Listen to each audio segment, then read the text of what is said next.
માવઠાની થઈ અસર, પરિક્રમા થઈ સ્થગિત।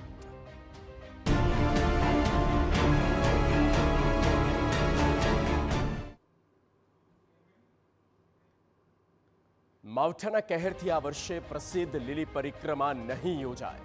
સરકારી તંત્રે શ્રદ્ધાળુઓની સુરક્ષાને ધ્યાનમાં લઈને આ નિર્ણય કર્યો। દર વર્ષે લીલી પરિક્રમા કરવા માટે જૂનાગઢમાં લાખો ભક્તો ઉમટી પડે છે।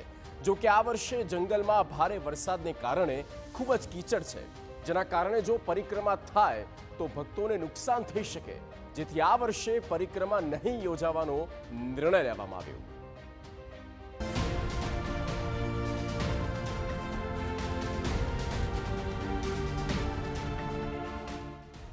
લીલી પરિક્રમા થઈ સ્થગિત।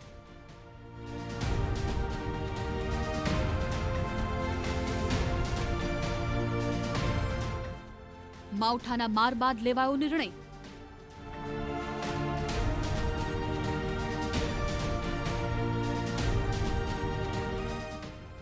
શ્રદ્ધાળુઓમાં છવાઈ નિરાશા।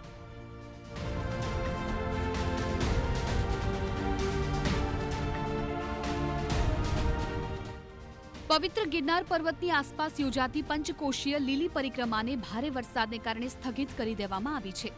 રાજ્યભરમાં પડેલા કમોસમી અને અનરાધાર વરસાદને પગલે પરિક્રમાના સમગ્ર રૂટ પર માઠી અસર થતા વહીવટી તંત્ર દ્વારા લાખો શ્રદ્ધાળુઓની સુરક્ષાને ધ્યાનમાં રાખીને આ મહત્વપૂર્ણ નિર્ણય લેવામાં આવ્યો છે।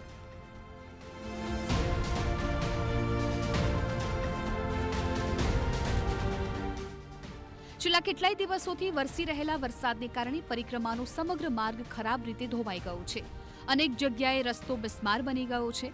આ રૂટ પર પગપાળા ચાલવું અત્યંત જોખમી બની શકે તેમ હોવાથી જ્યાં સુધી વરસાદની સ્થિતિ સુધરે નહીં ત્યાં સુધી પરિક્રમા સ્થગિત રાખવાનો નિર્ણય લેવામાં આવ્યો છે।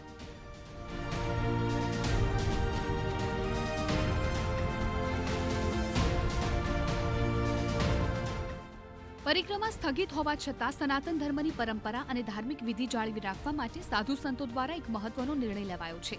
સાધુ સંતો દ્વારા પ્રતિકાત્મક પરિક્રમા કરવામાં આવશે, જે માટે 1 નવેમ્બરનું મુહૂર્ત નક્કી કરવામાં આવ્યું છે।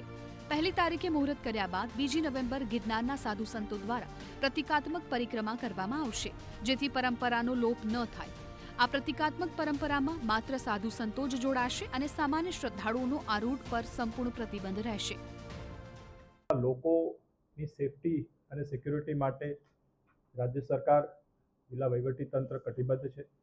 લોકોને કોઈ મુશ્કેલી ન સર્જે એટલા માટે એક સર્વગ્રાહી અને એક મૂલ્યાંકન કરી અને આપસી સહમતિથી, તમામની સહમતિ સાથે એવો એક નિર્ણય કરવામાં આવ્યો કે આપણે જે દર વર્ષે લીલી પરિક્રમા યોજીએ છીએ એવી રીતે પરિક્રમાનું આયોજન આ વર્ષે કરી શકાશે નહીં।